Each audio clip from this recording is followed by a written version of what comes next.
Assalamualaikum warahmatullahi wabarakatuh. Beberapa tahun terakhir ini, gerakan langkah Ferrari itu kayak agak lain gitu ya. Terutama di lini produk V12 mereka.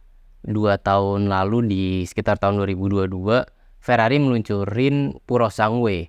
Ya walaupun ini adalah sebuah Ferrari, tapi ternyata disambut dengan agak mixed opinion lah. Ada yang lihat dan ngerasa karakternya kayak kurang Ferrari, ada yang mempermasalahkan kategorinya di mana banyak yang ngira dia adalah sebuah SUV yang belakangan ternyata dipatahin sendiri sama Ferrarinya yang bilang kalau Purosangue itu bukan sebuah SUV. Dan problematika V12 Ferrari ini ternyata masih lanjut ke produk V12 terbaru mereka. Ferrari ngerilis suksesor dari keluarga 812 yaitu Ferrari 12 Cylinder atau Ferrari 12 Cilindre. Mudah-mudahan saya benar nyebutnya nih. Ketika sebuah nama brand Ferrari diucapkan bersama dengan kata V12, semua otomotif entusias pasti akan mengharapkan sebuah unicorn. Dan di video kali ini, saya akan bahas kenapa ternyata 12 Cilindre adalah unicorn yang cukup problematika. Tapi sebelum lanjut, support kami untuk sampai ke 10.000 subscriber dengan klik subscribe dan like dulu supaya Telkomotif bisa terus kasih konten infotainment seputar dunia mobil yang spesial cuma buat kamu.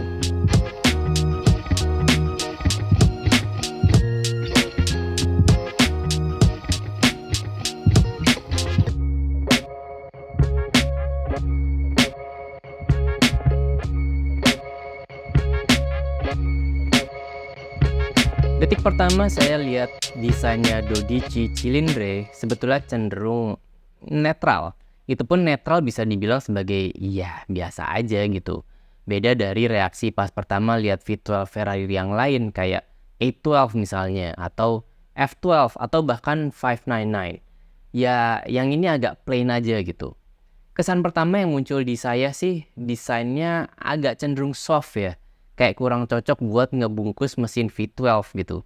Cocoknya buat mesin V8 yang ya kira-kira jadi penerusnya Ferrari Roma.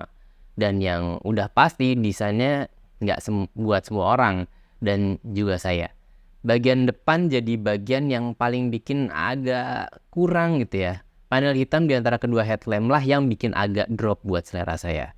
Dan ketika kalian order 12, jangan harap bisa custom panel ini jadi warna body. Ferrari udah bilang panel tersebut akan tetap hitam. Nah kalau udah kayak gini tahu dong artinya kalau sampai ada yang nekat ngerubah warnanya. Untuk tampilannya kalau dilihat dari sisi 3/4 depan agak susah buat bisa langsung naksir di pandangan pertama. Lagi-lagi ya karena tampilan depannya, tapi dari sisi pintu sampai ke atas fender roda belakang itu oke sih, masih kelihatan bulky agak berotot gitu. Terkesan kayak over fender tapi sebenarnya bukan. Dari sisi belakang, ya ini kemungkinan desainer di Ferrari lagi kehabisan ide, lagi suntuk atau mati gaya ya. Jadi mereka pakai desain belakangnya Purosangue buat ditempel ke 12 Cilindre. Ya nggak masalah sih sebenarnya. Soalnya cukup good looking lah. Walaupun ya itu balik lagi, lebih cocok buat desain dari sebuah Ferrari V8 penerusnya Roma dibanding jadi Ferrari V12. Masih di bagian belakangnya 12, sebetulnya Ferrari memasang active spoiler atau rear wing di sini. Ngumpet gitu. Jadi panel hitam di sisi kanan dan kiri di atasnya stop lamp adalah bilah spoiler yang akan naik sekian derajat untuk ngasih tambahan downforce. Desainnya agak nggak umum sih, tapi ya mungkin kita butuh waktu aja sih sama desain active spoiler macam kayak gini. Tapi kalau disuruh milih antara coupe atau spider, saya lebih milih yang versi spider sih. Desainnya lebih cocok di mata saya. Kalau kalian gimana? Lebih masuk coupe atau spider di selera kalian? Coba share di komentar ya. Interiornya gimana? Ya masih mirip-mirip sama Purosangue sih. Walaupun nggak salam satu dashboard, tapi setidaknya mereka masih menganut prinsip salam satu layout. Desain layoutnya masih sama, model simetris antara sisi penumpang dan sisi pengemudi. Punya desain layout yang sama. Ini juga konsep yang sama yang dipakai di Purosangue. Bedanya screen yang ada di depan penumpang nggak sebesar yang ada di Purosangue. Konsep screen yang ada di depannya penumpang 12 itu masih mirip sama yang ada di depannya penumpang 812. Ukurannya kecil dan kayaknya bukan buat multimedia. Lebih buat kebutuhan display informasi aja. Kalau mau menilai secara subjektif sih sebetulnya biasa-biasa aja, tapi feeling saya akan tergantung sama spek yang dipilih sama konsumennya sih. Kalau konsumennya punya selera yang oke, kemungkinan tampilannya juga bisa jadi keren juga.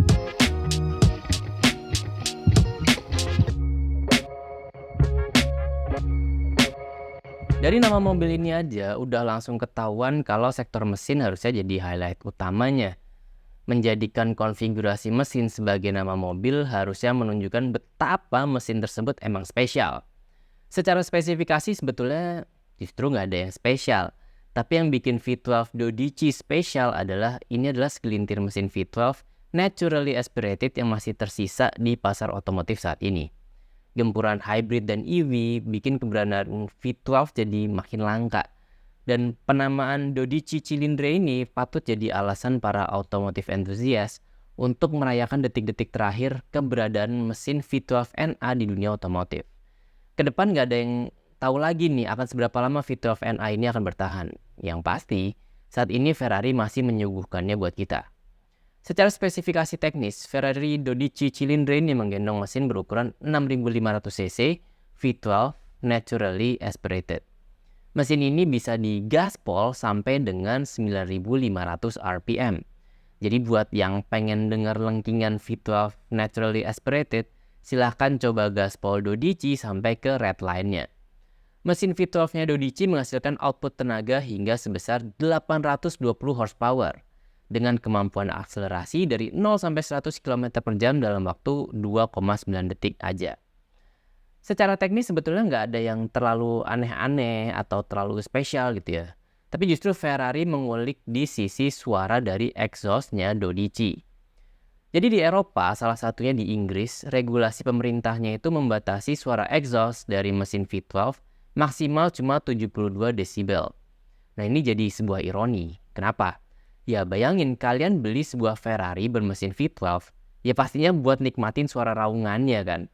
Tapi di saat yang sama kalian nggak bisa nikmatin karena dilarang sama aturannya. Nah makanya Ferrari putar otak untuk cari solusinya buat kita.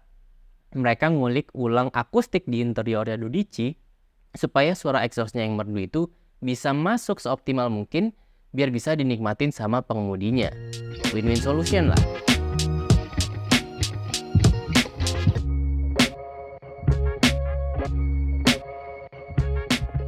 Poin kontroversi yang pertama akan kita mulai dengan aspek penamaannya.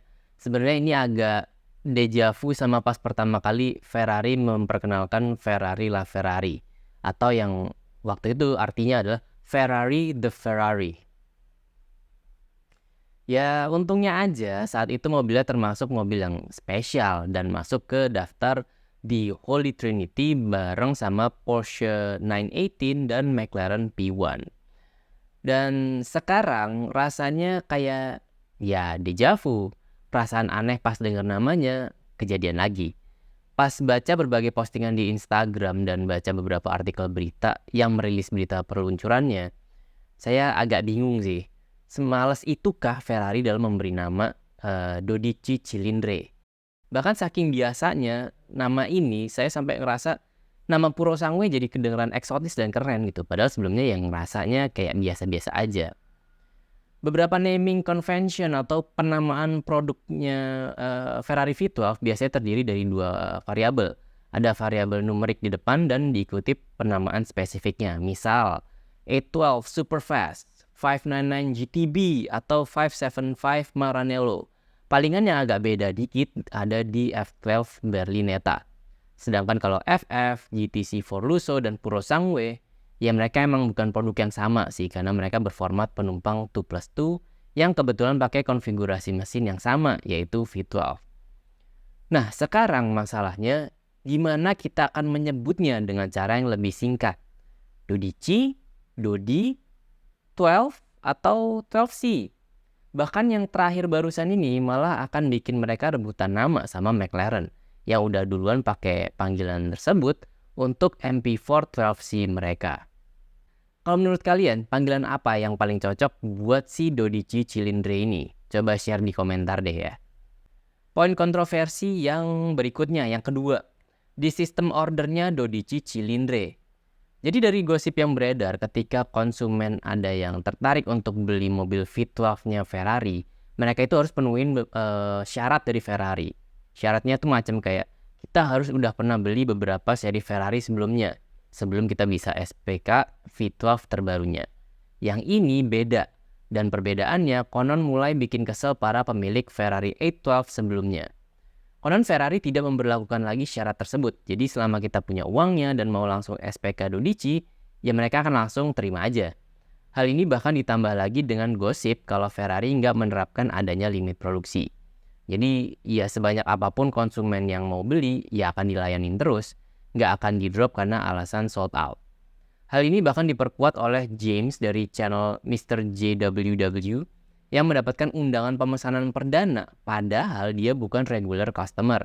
Makanya belakangan hal ini jadi kekhawatiran tersendiri untuk para otomotif entusias terhadap image eksklusif Ferrari. Apakah mereka mulai bermain produksi massal, bikin dan jual sebanyak-banyaknya? Yang jadi kontroversi ketiga sekaligus strategi aneh dari Ferrari yaitu mereka meluncurkan versi Spider-nya bersamaan dengan versi Coupe-nya. Sesuatu yang jarang terjadi sebetulnya. Mereka biasanya menjeda peluncurannya. Jadi ada semacam journey experience-nya lah. Beli coupe dulu, terus mulai upgrade beli Spider-nya, terus naik versi ke hardcore track fokusnya, gitu seterusnya. Di Dodici beda. Konsumen langsung dikasih opsi. Lo mau beli yang mana nih? Terserah lo deh. Mau yang coupe atau yang Spider.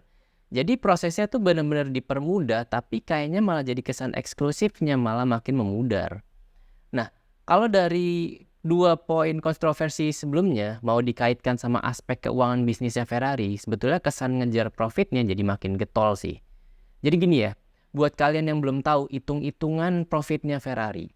Mereka itu tiap jualan satu unit mobil, satu ya, mereka dapat profit sebesar hampir $95.000 atau 1,5 miliar sendiri.